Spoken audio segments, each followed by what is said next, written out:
સાર્દિસ શહેર જે હતું એ બહુ ધનવાન શહેર હતું. બહુ ધનાઢ્ય લોકો ત્યાં વસતા હતા અને એવું કહેવાય છે કે ત્યાં સોનું એ બહુ જ પ્રમાણમાં હતું. જે નદી ત્યાં વહેતી હતી, નદીમાંથી લોકો સોનું કાઢતા હતા અને એટલે પુષ્કળ ધનવાન એવું આ સાર્દિસ શહેર હતું. અને એ સાર્દિસ શહેર ધનવાન જે હતું એના લીધે એને સોના અને ચાંદીના દુનિયામાં સૌથી પહેલા સિક્કા જો બનાવ્યા હોય તો એ સાર્દિસ શહેરે બનાવેલા. અને ત્યાર પછી બધા સિક્કા એ અસ્તિત્વમાં આવ્યા. આ જે શહેર હતું, બીજી જે 6 મંડળીઓ, 6 શહેર આપણે જોયા મંડળીઓની વાત, એનાથી એ રીતે અલગ હતું કે આ ઊંચી પહાડ પર, ટેકરી પર વસાવવામાં આવેલું આ સાર્દિસ નામનું શહેર હતું. અને એ તો લગભગ 1500 ફૂટ ઊંચાઈ પર હતું અને એની 3 બાજુથી ઊંડી ખાઈ હતી અને એક જ બાજુથી રસ્તો હતો કે જેથી એ ઉપર ચડે અને ઉતરે શહેરના લોકો. આ પ્રમાણે આ શહેર ત્યાં વસાવવામાં આવેલું. એવું કહેવાય છે કે પરગામનની જે મંડળી છે ત્યાંના લોકો દ્વારા અહીંયા સુવાર્તા પ્રચાર થયો અને ત્યાં મંડળીની સ્થાપના થઈ. પણ આપણે ઇતિહાસ બહુ એના વિશે કહેતું નથી, એટલે આપણને ખબર નથી કે ત્યાં સુવાર્તા પ્રચાર કોણે કર્યો અને ખ્રિસ્તની મંડળી કઈ રીતે ત્યાં અસ્તિત્વમાં આવી. પણ અહીંયા આપણે પહેલી કલમ જ્યારે જોઈએ છે ત્યાં એવું લખવામાં આવ્યું છે કે સાર્દિસમાંની મંડળીના દૂતને લખ. જેમ આપણે જોતા આયા છે એમ અહીંયા પાઉલે સ્થાપેલી કે પરગામને જઈને સુવાર્તા પ્રચાર કરેલી મંડળી કે એવી કોઈ ચોક્કસ મંડળીને લખવામાં આવ્યું નથી. પણ સાર્દિસ શહેરમાં જે કોઈ વિશ્વાસીઓ છે, જે કોઈ નાના નાના પ્રભુને નામે ટોળા મળતા હશે, એ સર્વને ઉદ્દેશીને આ લખવામાં આવ્યું છે કે સાર્દિસમાંની મંડળી અને એનો દૂત. આપણે જોયું છે કે મંડળીનો જે દૂત છે એટલે પેલી પાંખો વાળા આપણે જે વિચારીએ છીએ એ નહીં, પણ મંડળીનો દૂત એટલે મંડળીનો જે આગેવાન છે, મંડળીનો જે પાળક છે, મંડળીનો જે સંદેશ વાહક છે, એ મંડળીનો દૂત છે. અને કે છે એને લખ. અને પછી અહીંયા પ્રભુ ઈસુનો જે પરિચય આપણને દરેક પત્રની પહેલા આપે છે એમ અહીંયા આપ્યું છે કે જેને દેવના 7 આત્મા તથા 7 તારા છે.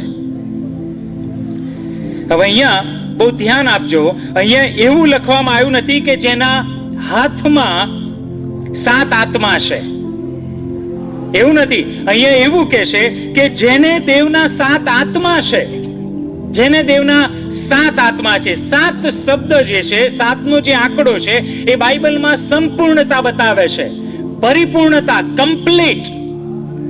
એમાં કશું ઓછું છે નહીં, પૂર્ણ 7 નંબર. અને કે છે 7 આત્મા. અહીંયા જે આત્મા છે એ દેવનો આત્માની વાત કરવામાં આવી છે, પવિત્ર આત્માની વાત કરવામાં આવી છે.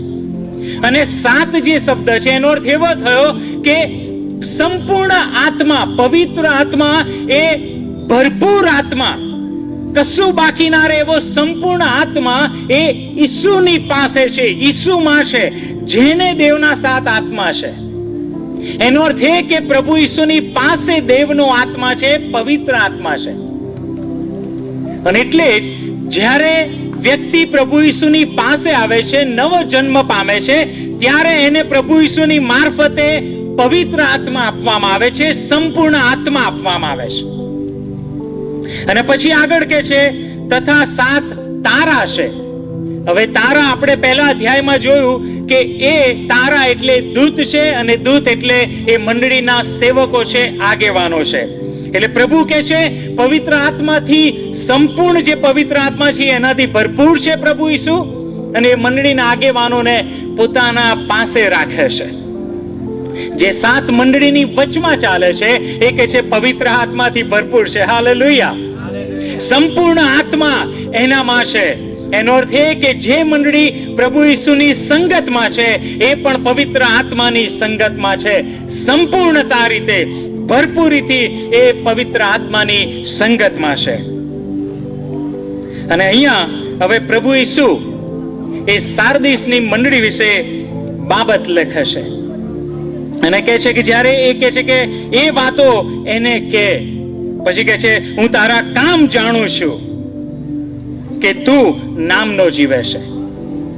હવે અહીંયા તું નામનો જીવે છે એની જગ્યાએ એવું કદાચ લખાવવું જોઈતું હતું, કેમ કે જે ગ્રીક ભાષામાં આ વાક્ય જે લખવામાં આવ્યું છે ત્યાં એવું લખવામાં આવ્યું છે કે તારું નામ જીવંત છે.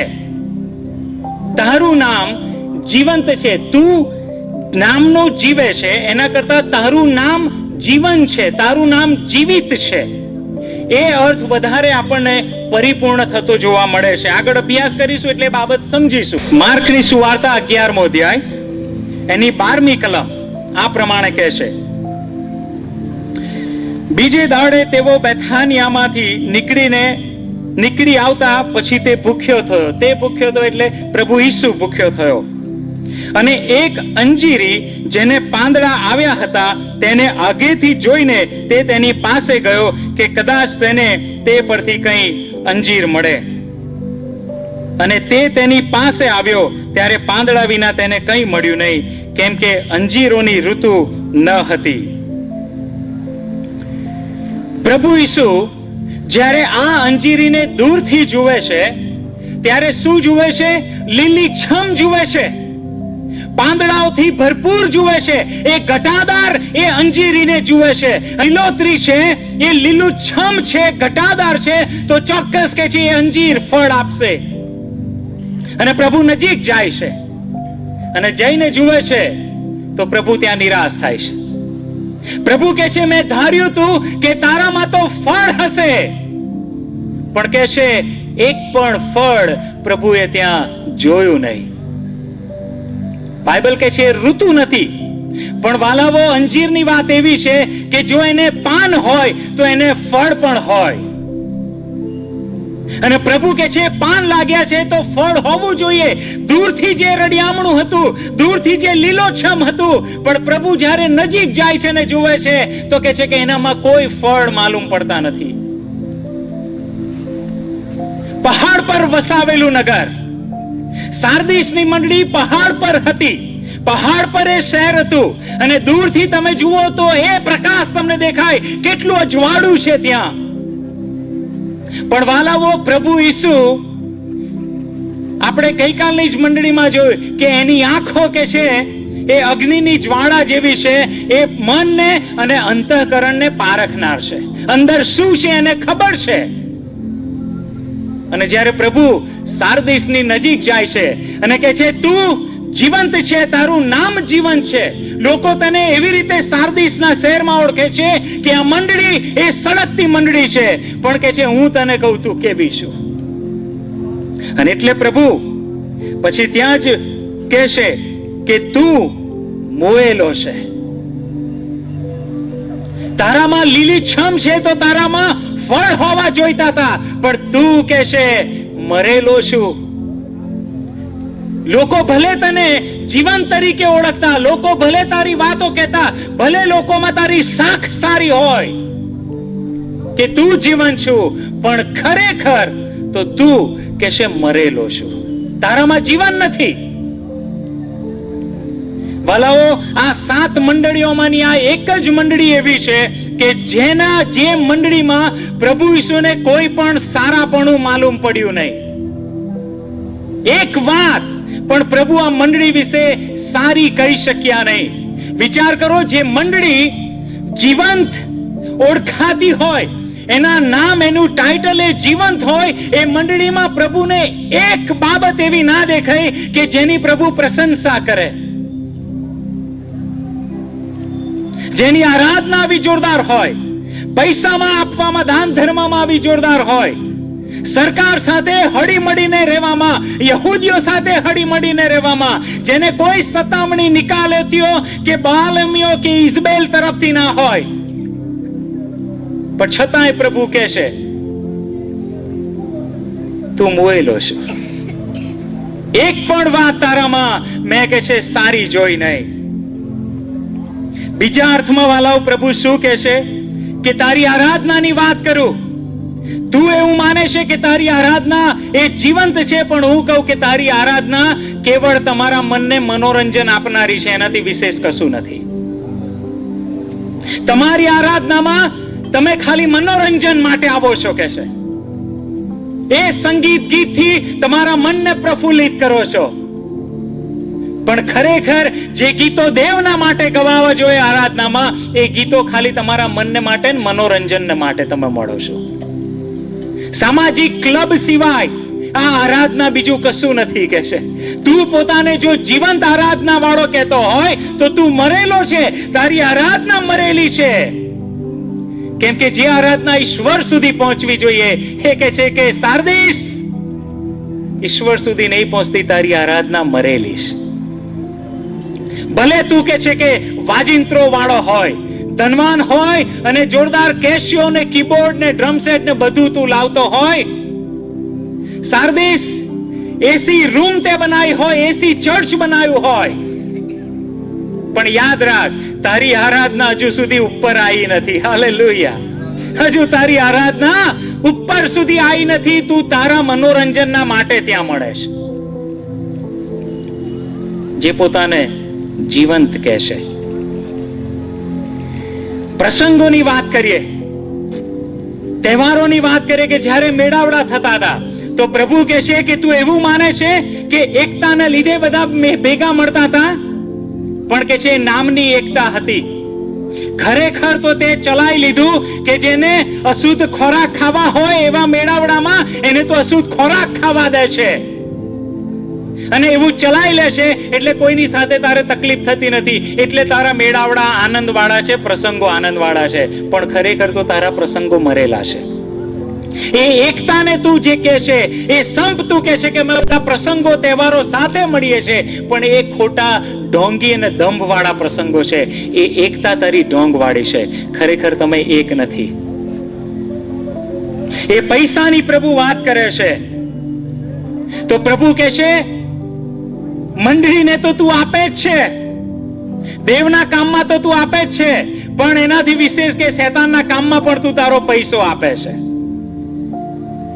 કૈસર પ્રભુ છે, એનો જે વાર્ષિક કર આપવાનો હોય એ કર પણ તું આપે છે, અને બીજી બાજુ મંડળીમાં પણ તું દાન આપે છે. તું મરેલો છું. એક બાજુ કૈસરને એની આરાધનાને માટે તું વાર્ષિક દાન આપે છે, કર આપે છે, અને બીજી બાજુ મંડળીમાં દાન આપે છે, અને પછી પોતાને કહે છે કે અમે પૈસાની રીતે, દાન ધર્મની રીતે બહુ કે છે જીવતા લોકો છીએ. પ્રભુ કહે છે તું તારા દાનમાં મરેલો માણસ છે.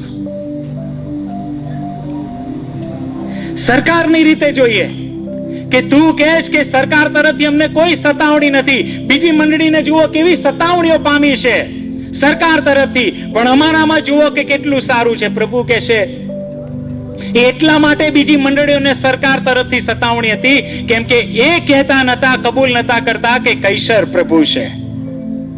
પણ તે સમાધાન કર્યું અને તું કે છે કૈસર પ્રભુ છે, એટલે સરકાર તરફથી તને કોઈ રીતે સતાવણી મળી નથી.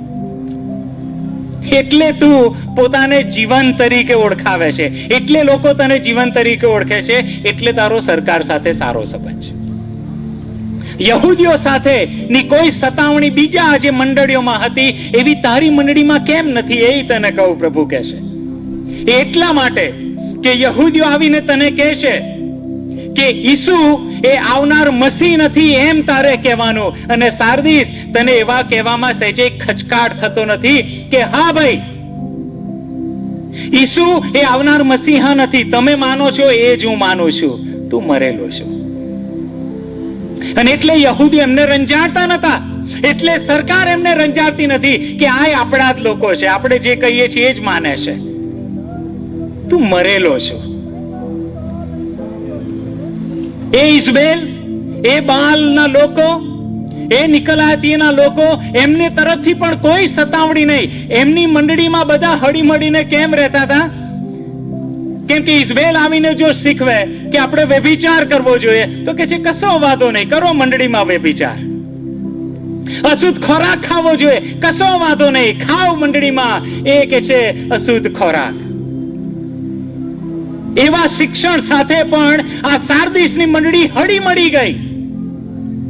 પ્રભુ કહેશે એના લીધે, તારી સંખ્યાના લીધે લોકોની સાથે તારો સલેહ છે, શાંતિથી તું જીવે છે, એટલે તું કહે છે પોતાને કે તું જીવન છું, પણ તું મરેલો છું કહે છે. નથી તારામાં જીવન, તું કહે છે એ મરેલો છું.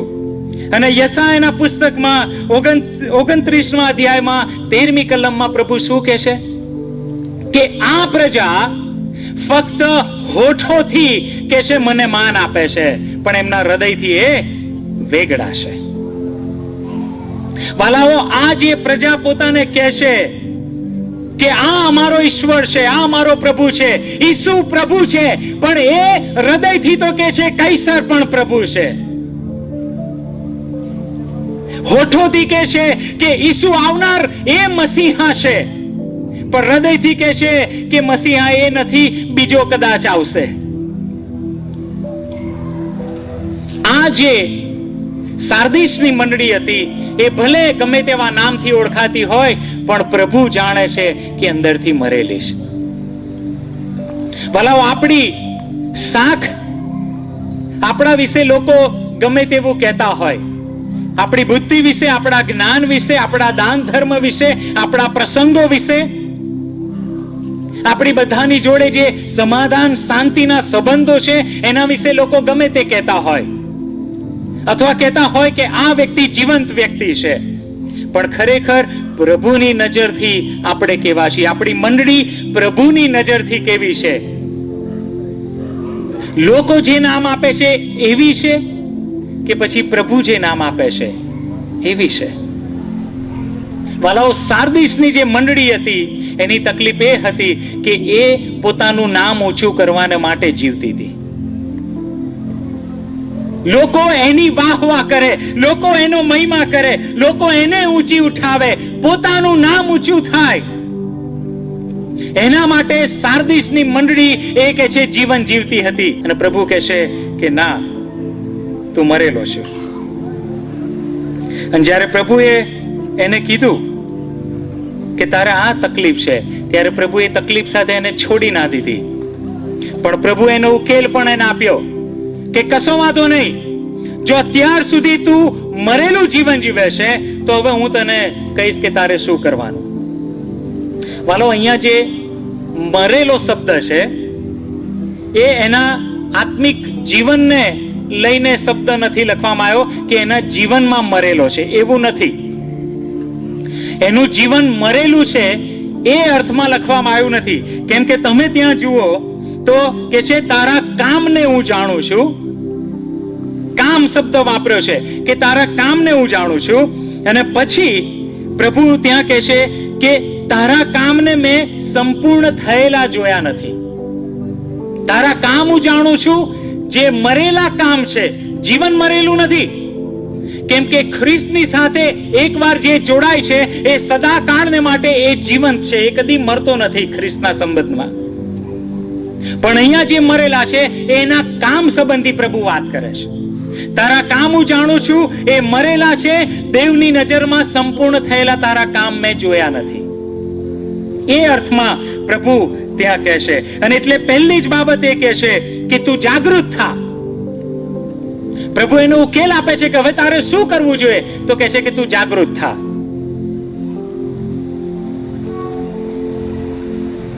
તારું નામ, સાર્દિસનું નામ, અને નામ એટલે ઓળખાણ, પરિચય, એની ખ્યાતિ, એ અર્થમાં અહીંયા લખવામાં આવ્યું છે કે સાર્દિસ તારી ખ્યાતિ એ કે છે જીવંત છે. તું ઓળખાય છે તો જીવંત તરીકે ઓળખાય છે કે આ સાર્દિસની મંડળી એ જીવંત મંડળી છે. તારો પરિચય લોકો આ રીતે આપે છે કે સાર્દિસની જે મંડળી છે એ જીવંત મંડળી છે. એટલે સાર્દિસને એ શહેરના લોકો અને આસપાસના લોકો જ્યારે એ મંડળીની વાત કરે ત્યારે એવા નામથી વાત કરે કે આ મંડળીનું નામ જીવંત છે, એનો પરિચય એ જીવંત તરીકે આપે. નીતિવચન 22:1 આ પ્રમાણે કહે છે કે ભલું નામ એ પુષ્કળ ધન કરતા અને પ્રેમયુક્ત રહેમ નજર સોના રૂપા કરતા ઈચ્છવા જોગ છે. ભલું નામ એ પુષ્કળ ધન કરતા ઈચ્છવા જોગ છે. હવે વિચાર કરો કે સાર્દિસની મંડળી માટે જો આવું કહેવામાં આવે કે આ જીવંત મંડળી છે, તો એ મંડળી ધન્ય થઈ ગઈ. આ મંડળી સળગતી મંડળી છે, એની માટે જો એવું કહેવામાં આવે તો એ મંડળી આશીર્વાદિત છે, ધન્ય થઈ ગઈ. કેમ કે કહેશે કે ભલું નામ, આવી જો ઓળખ બહારના લોકો મંડળી વિશે મેળવે, લોકો મંડળીને આ રીતે નામથી બોલાવે, આ રીતે ઓળખે, તો કહેશે કે એ કે છે ઈચ્છવા જોગ છે, એની પાછળ લાગવું જોઈએ. અને અહીંયા સાર્દિસની જે મંડળી છે એના વિશે ત્યાંના લોકોમાં સાખ એવી છે કે આ મંડળી જીવંત મંડળી છે. ભલા જીવંત મંડળી જે હોય એની અમુક બાબતો, એની અમુક લાક્ષણિકતા હોય. ધારો કે જે જીવંત મંડળી છે એની આરાધનાની વાત કરીએ કે એની આરાધના કેવી હોય. જે મંડળી જીવન છે એની આરાધના એ ગીત, સંગીત, સ્તુતિ, આરાધનાથી ભરપૂર હોય. લોકો પૂરેપૂરા જોશથી, ઉમંગથી એ ઈશ્વરના ગીતો ગાતા હોય, એ આરાધના થતી હોય. લોકો ઉમળકાથી એ મીટિંગોમાં આવતા હોય. એક પણ જગ્યા, એક પણ બેન્ચીસ, એક પણ ખુરશી એ જગ્યાએ ખાલી ના હોય, આખું ભરચક થઈ જાય. જે જીવંત મંડળી હોય, જેને લોકો જીવંત કહેતા હોય, એની આરાધના. અને એમાં કે છે ઈશ્વરનું વચન સાંભળનારા કયા જ કરે કે આવવા દો, કલાક 2 કલાક ઈશ્વરનું વચન અમને કહો. કેમ કે જીવંત મંડળી છે, એની આરાધના એ આપણને જીવંત લાગે કે એમાં એકદમ જ્વલંત વાતાવરણ આવી રહ્યું છે. અને ત્યાં એવું લાગે કે આ આરાધના ચાલુ જ રહે, ચાલુ જ રહે, સંખ્યામાં વધારો થતો રહે, આ આરાધના આગળ ચાલે. જીવંત મંડળી જે હોય એના પ્રસંગો, એના ઉત્સવ, એના પ્રોગ્રામ, એના તહેવારો પણ એટલા જ જીવંત તમને મને જોવા મળે છે. અને જો આ એની મંડળી, સાર્દિસની મંડળી જો જીવંત કહેવાય છે તો કે છે એના ઉત્સવ, એના ઉજવણી પણ બહુ અજાયબ. લોકો જ્યારે ભેગા થાય તો પ્રેમ ભોજન એ ઉત્સવમાં કરે. અને પ્રેમ ભોજન એ રીતે કે જાણે એકતા ત્યાં હોય, કોઈ કોઈને ખોટું લાગે નહીં, જેને મન ફાવે એ ખાઈ શકે, બધા જ ખોરાક ત્યાં અવેલેબલ હોય, ઉપલબ્ધ હોય, અને બધા બહુ જ આનંદથી ટોળે મળતા હોય, પ્રેમમાં, એકતામાં એ લોકો ઉત્સવ ઉજવતા હોય જીવંત મંડળીમાં. પૈસાની રીતે વાત કરીએ જીવંત મંડળીમાં કેવું હોય તો દાન ધર્મમાં એ મંડળી કદી પાછી પડે નહીં. કેમ કે જીવંત મંડળી છે. કોઈ પણ પ્રોગ્રામ હોય, પુલપીટ પરથી હજુ જાહેરાત થાય એ પહેલા તો દાન આવી જાય, એવી મંડળી એ કે છે કે આવી એ મંડળી હોય. ગરીબો માટે, અનાથ માટે પૈસા આપવા માટે તૈયાર એવી કે છે જીવંત મંડળી હોય.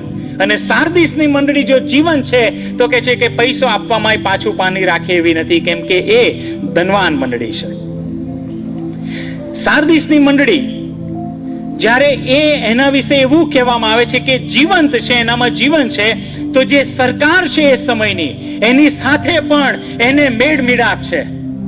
સરકાર એની વિરુદ્ધમાં નથી, સરકારને એની વિરુદ્ધમાં કંઈ કહેવું નથી, અને એ સરકારની સાથે હળી મળીને રહેનારી આ સાર્દિસની મંડળી છે.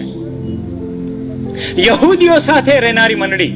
આપણે આગળ જોયું કે એફેસસ, પરગામોન, સ્મરણા, આ બધી જે મંડળીઓ હતી એમાં યહૂદીઓને સરકાર સાથે પ્રોબ્લેમ હતા, એમને યહૂદીઓ સાથે મુશ્કેલીઓ હતી. પણ આ જે મંડળી છે એને કે છે યહૂદીઓ પાસેથી પણ કોઈ સતાવણી નથી, સરકાર તરફથી કોઈ સતાવણી નહીં, યહૂદીઓ તરફથી સતાવણી નહીં, બહુ જ પ્રેમથી હળી મળીને બધાની સાથે રહેનાર આ મંડળી છે.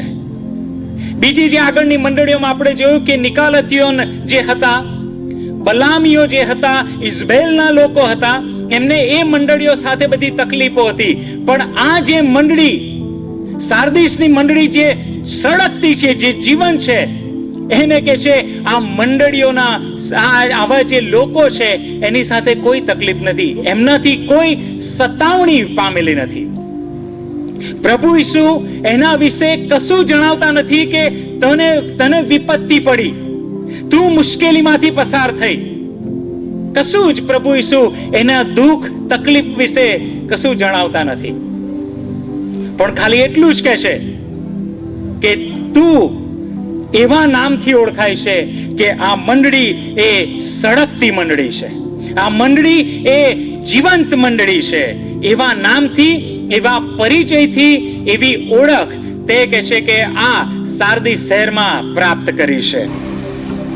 539 BC પ્રભુ ઈસુ આવ્યા એ પહેલા લગભગ 539 વર્ષ પહેલા આ જે સાર્દિસ શહેર હતું કે જે 1500 ફૂટની ઊંચાઈએ પહાડ પર હતું, ત્યાં પર્શિયન જે રાજા હતો સાયરસ, એણે આવી અને એની પર હુમલો કર્યો.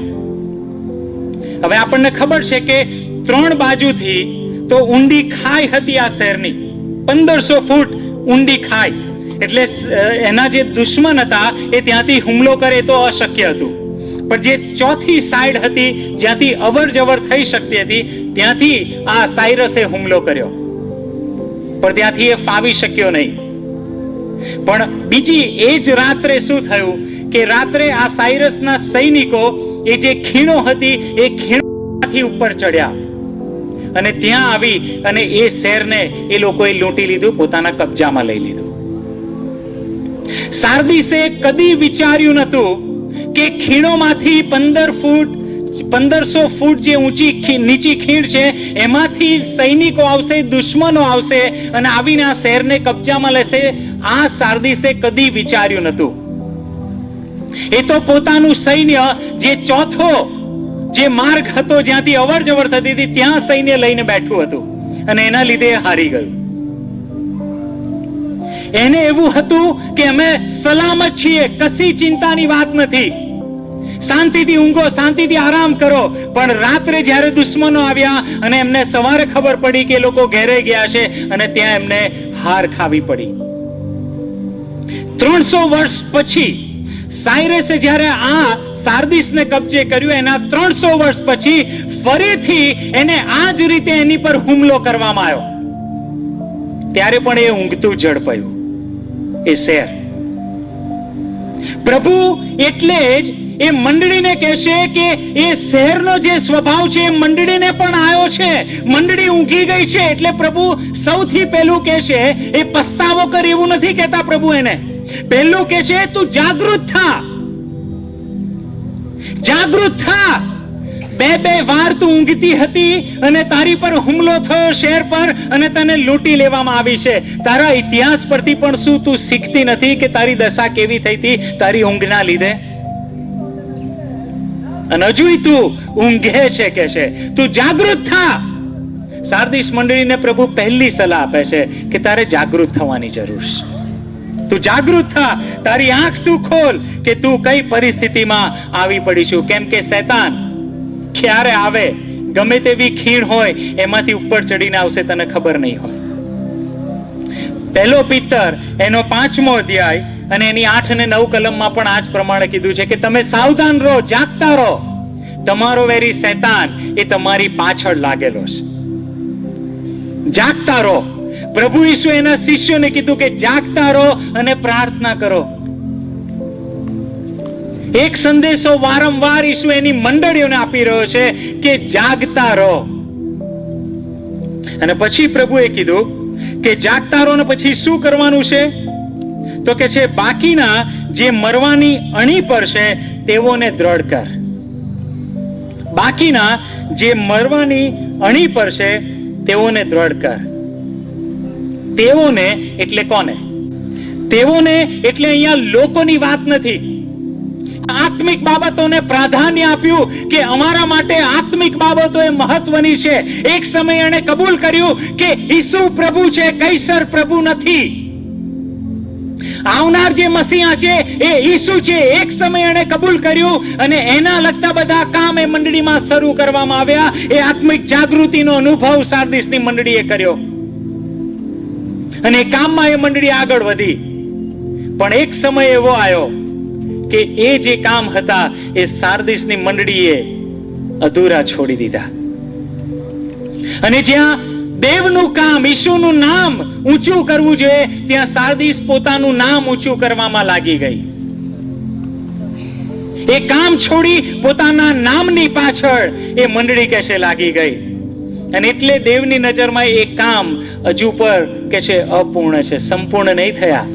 તે શરૂઆત તો સારી કરી, આત્મિક રીતે બળ તે પ્રાપ્ત કર્યું, પ્રભુની પાસે આવી, બધું સારું કર્યું, પણ તે કહેશે એ કામોને સંપૂર્ણ જે અંતનો અંજામ હોય એ તે હજુ આપ્યો નથી. કામ તારા સંપૂર્ણ થવા જોઈએ. પ્રભુમાં જે કામ છે વાલાઓ, કામ સંબંધી પ્રભુનું વચન 1 કોરિન્થી 3 અધ્યાય બહુ સરસ કહે છે.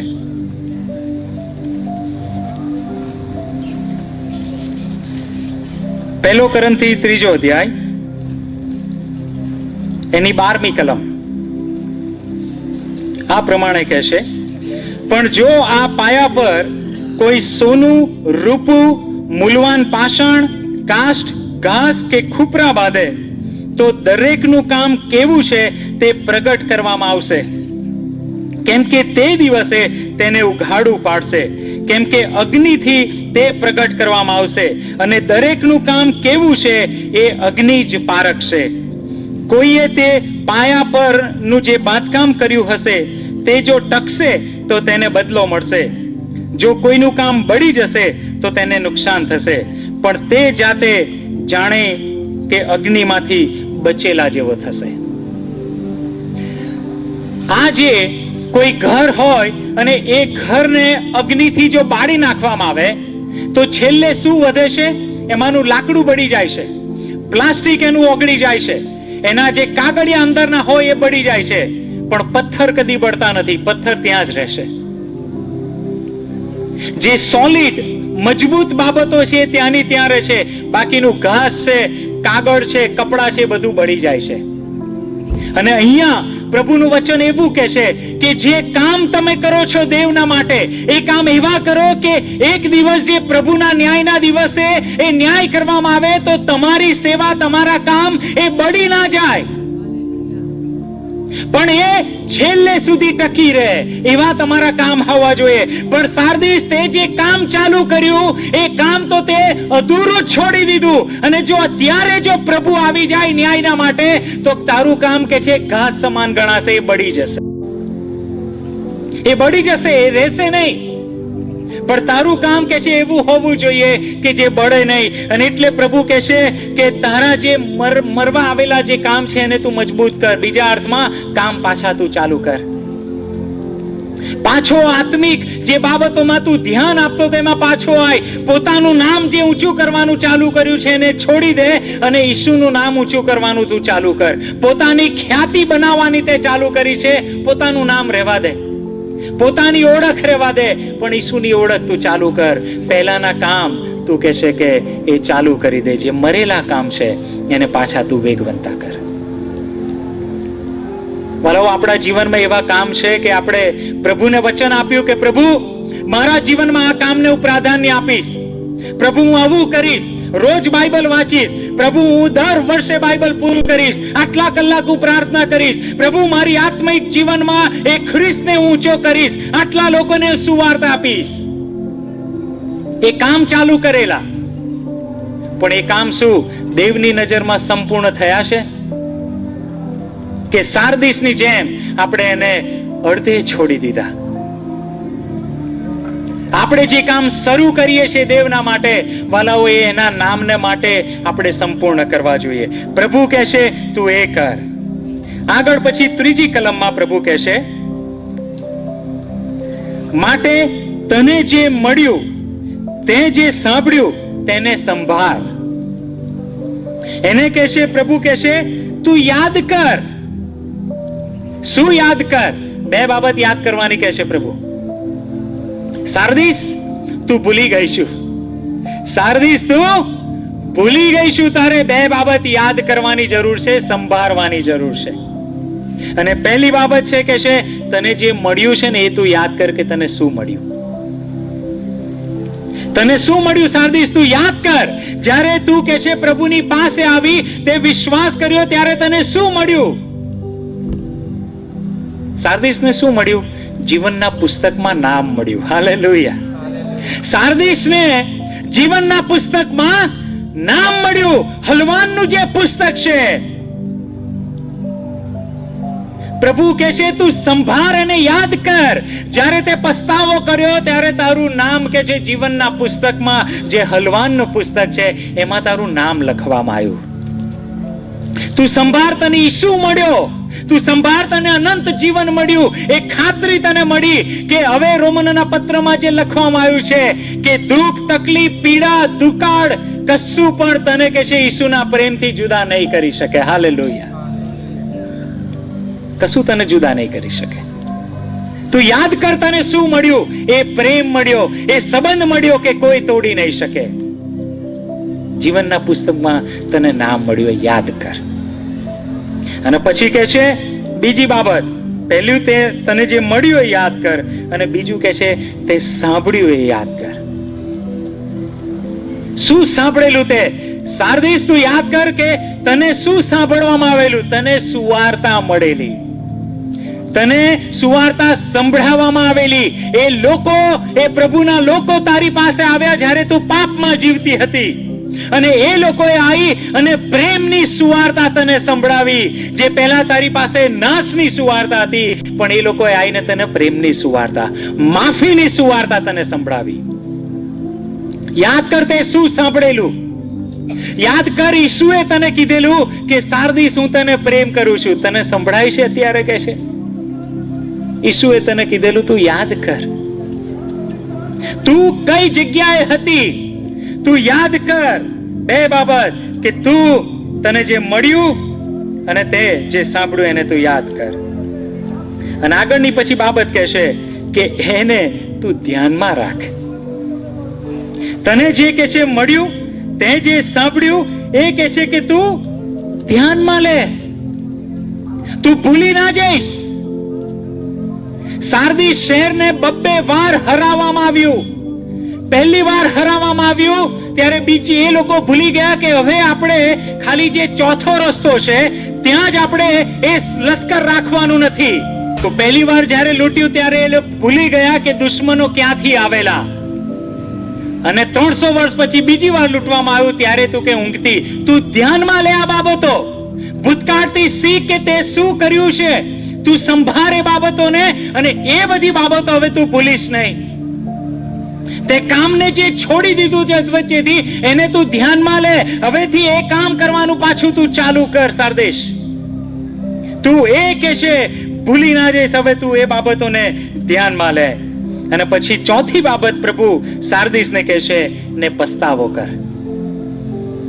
તું જે પોતાનું નામ બનાવવાને માટે નીકળેલી, તું ખ્યાતિ મેળવવાને માટે નીકળેલી, કે લોકો તને જીવંત નામ આપે કે સાર્દિસ એ જીવંત નામ છે, સાર્દિસ એ જીવંત મંડળી છે, નામ બનાવવાને માટે નીકળેલી. પણ હવે તું કે છે પસ્તાવો કર, કેમ કે ખ્રિસ્તે તને એનું નામ ઊંચું કરવાને માટે બોલાવી છે, તારું નામ ઊંચું કરવાને માટે નહીં.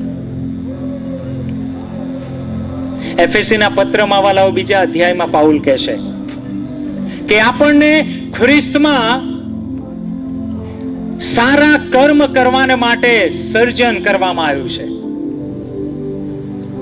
સારા કામ એટલે એ દેવના કામ, દેવને ઊંચો કરવાનો, એનો મહિમા કરવાનો, દેવનો ઇતિહાસ બનાવવાનો છે, આપણો ઇતિહાસ નહીં. અને એટલે કે છે તું પસ્તાવો કર. અત્યાર સુધી પોતાના માટે સાર્દિસ જીવીશું, પસ્તાવો કર. અને આપણે જોયું છે કે પસ્તાવો કર એટલે શું? જે દિશામાં જઈ રહ્યા છે એ દિશામાંથી રોકાય અને એની વિરુદ્ધની દિશામાં પાછા જવું. જે રસ્તેથી ચાલ્યા આવ્યા છે એ જ રસ્તામાં પાછા જવું, આગળ જવું નહીં. પોતાનું મન બદલી કાઢવું, પોતાના ઈરાદા બદલી કાઢવા અને પોતાનો ઉદ્દેશ બદલી કાઢવો. સાર્દિસ તું કે છે બદલાઈ જા, તું કે છે પસ્તાવો કર. અને પછી આગળની વાત પ્રભુ એને કહેશે કે તું પસ્તાવો કર, કેમ કે જો તું જાગૃત નહીં રહે તો હું ચોરની પેઠે આવીશ, ને કઈ ઘડીએ હું તારા પર આવીશ એ તને માલુમ પડશે નહીં. પ્રભુ અહીંયા આવું કેમ કહેશે સાર્દિસને? પ્રભુ એને પસ્તાવાનું પહેલા કહેશે, પણ ત્યારે પ્રભુ એને આવું કેમ કહેશે કે હું ચોરની માફક આવીશ, તું જાગૃત રહે. માથીની સુવાર્તા જુઓ, એનો 24મો અધ્યાય, માથી 24 એની 44મી કલમ.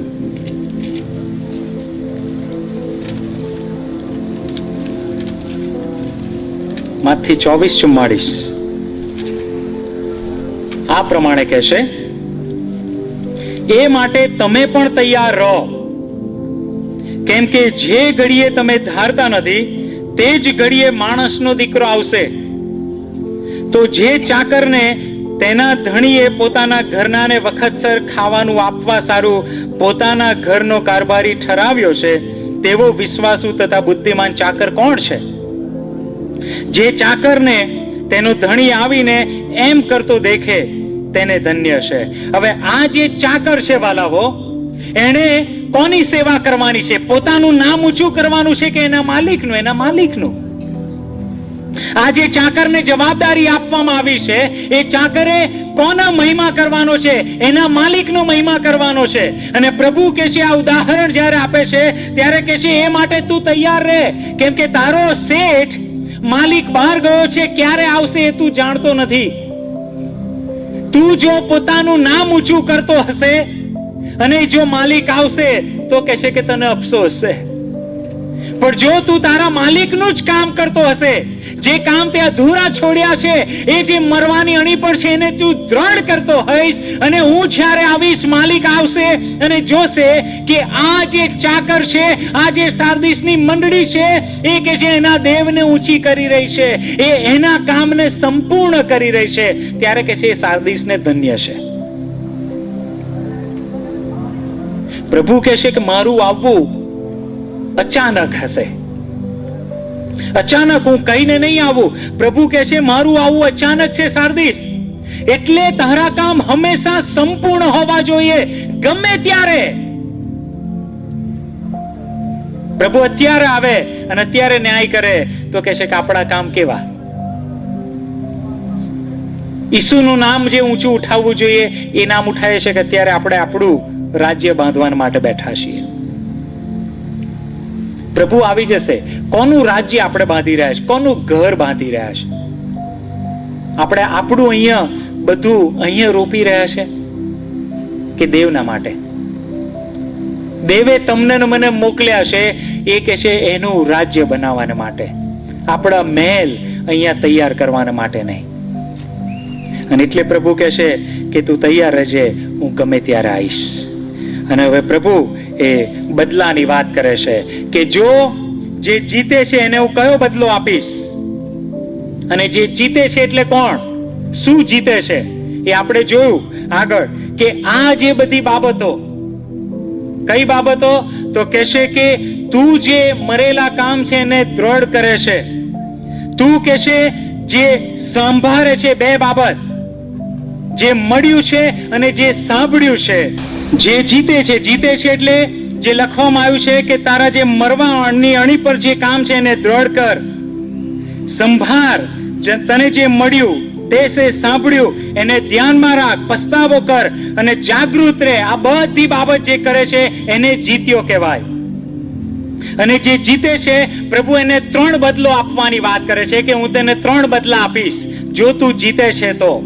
પહેલો બદલો કે છે હું તને ઉજળા વસ્ત્ર આપીશ, ઉજળા વસ્ત્ર આપીશ. અને કે છે અમુક લોકો સાર્દિસમાં જો એવા છે કે જેમણે પોતાના વસ્ત્ર મલિન કર્યા નથી. સાર્દિસ અમુક જ લોકો એવા છે કે જેમણે પોતાનું નામ ઊંચું કરવાનો પ્રયત્ન કર્યો નથી, પોતાની ઓળખ જીવન છે એવું સાબિત કરવાનો પ્રયત્ન કર્યો નથી, પણ એ લોકો દેવના નામને ઊંચું કરતા આવ્યા છે. હજુ તારામાં એવા લોકો થોડા છે. અને કે છે એ લોકો ક્યાં? કે છે થોડાક જે નામ તારી પાસે સાર્દિસમાં છે તેઓ ઉજળા વસ્ત્ર પહેરીને મારી સાથે ફરશે. પ્રભુએ અહીંયા ભવિષ્ય વચન આપ્યું હતું કે જો તું જીતીશ તો તારામાં જે હજુ મલિન થયા નથી એ લોકો અને તું, એ કે છે સફેદ વસ્ત્રો પહેરી અને મારી સાથે તમે ફરશો. સફેદ વસ્ત્રો એટલે શું વાલાઓ? સફેદ એ પવિત્રતાની નિશાની છે પ્રકટીકરણમાં. સફેદ વસ્ત્રો એટલે તારણના પવિત્ર વસ્ત્રો.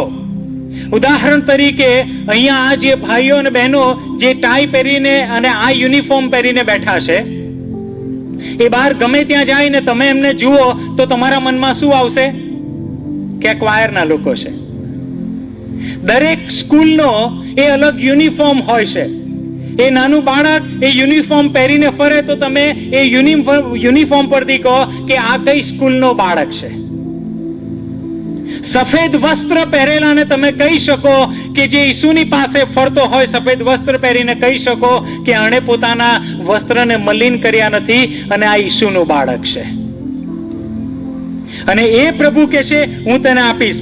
પ્રકટીકરણ 19મો અધ્યાય જે ભવિષ્યવાણી પ્રભુ સાર્દિસની મંડળીને કરે છે એ પૂર્ણ થાય છે. જુઓ તમે 19મા અધ્યાયમાં એની 11મી કલમ.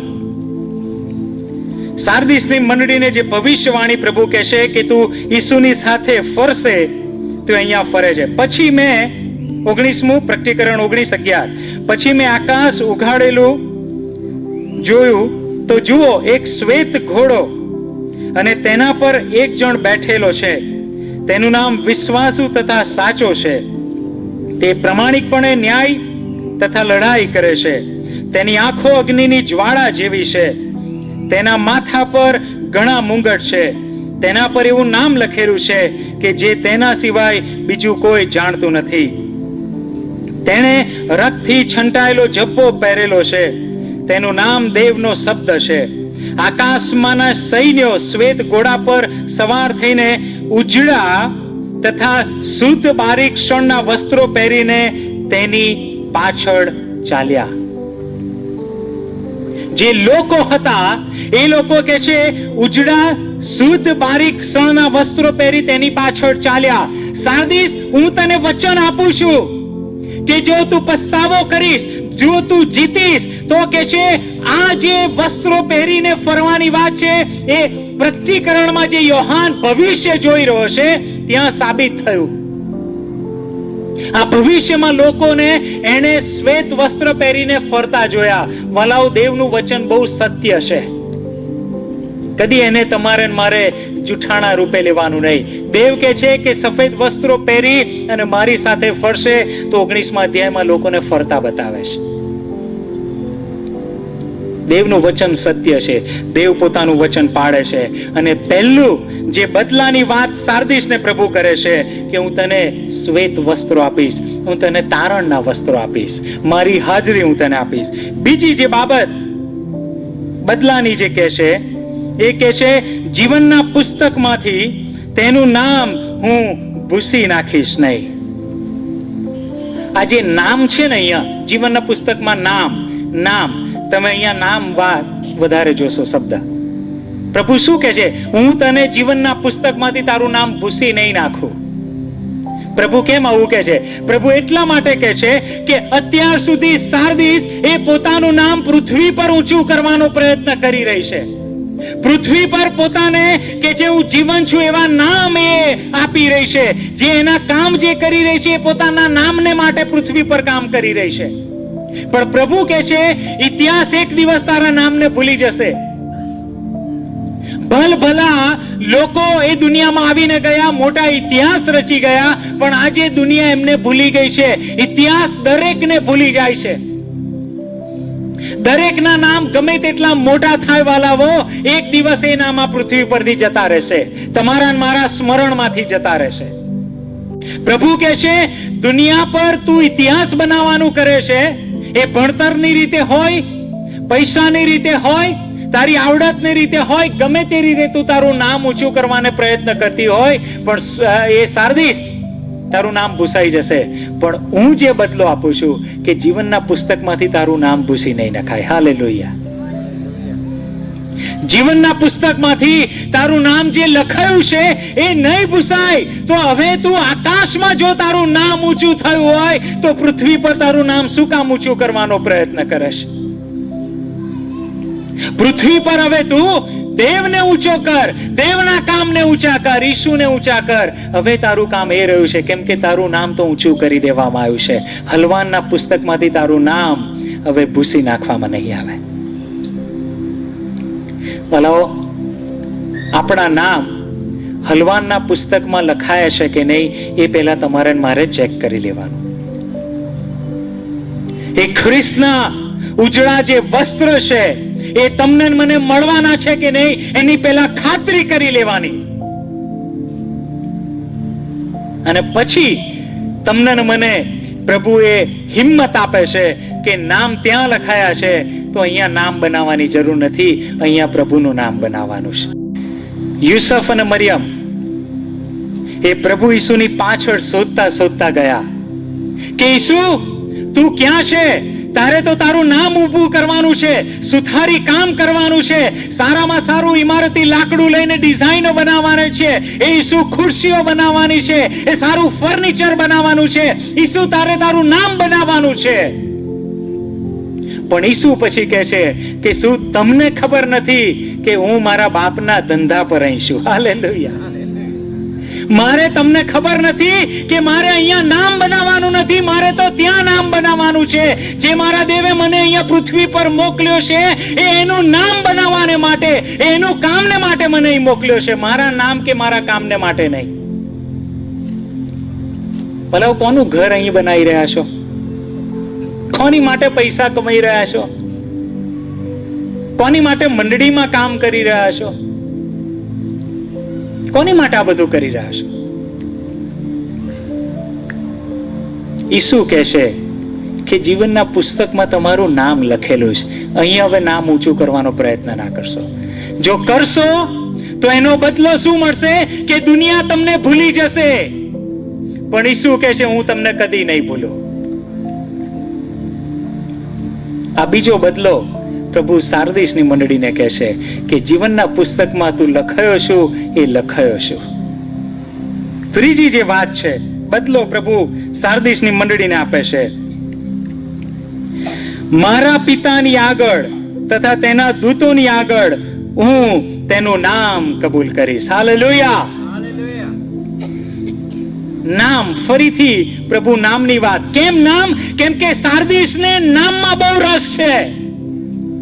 નામ ઊંચું કરવામાં સાર્દિસને રસ છે. પ્રભુ કહે છે કે તારું નામ લોકો અહીંયા ભલે કબૂલ કરે કે ના કરે, પૃથ્વી પર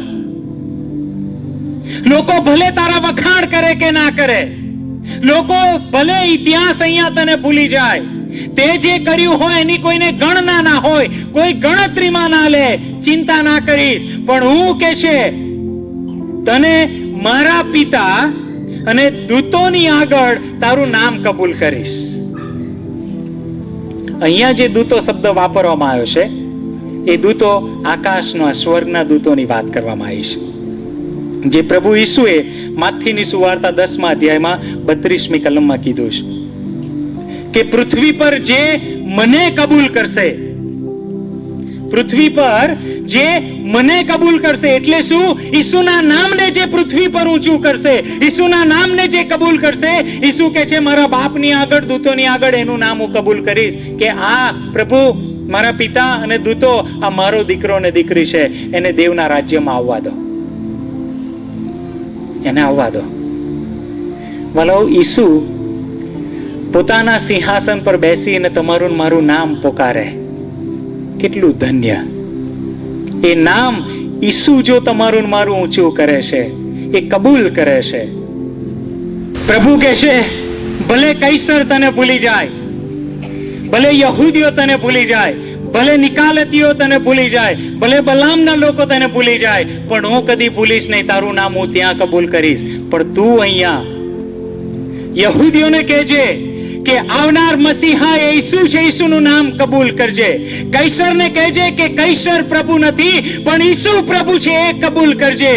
નિકાલતીઓને કહેજે કે આ મંડળીમાં, આ શરીરમાં વ્યભિચાર નહીં ચાલે, અયોગ્ય ખાવાનું નહીં ખાવામાં આવે, પણ મારા ઈસુને ઊંચો કરવામાં આવશે. મારા ઈસુનું નામ મારા જીવનમાં, મારી મંડળીમાં ઊંચું કરીશ. અને જો તું આ કરીશ તો તારું નામ કે છે હું દેવની આગળ કબૂલ કરીશ, મારા બાપની આગળ અને એના દૂતોની આગળ કબૂલ કરીશ.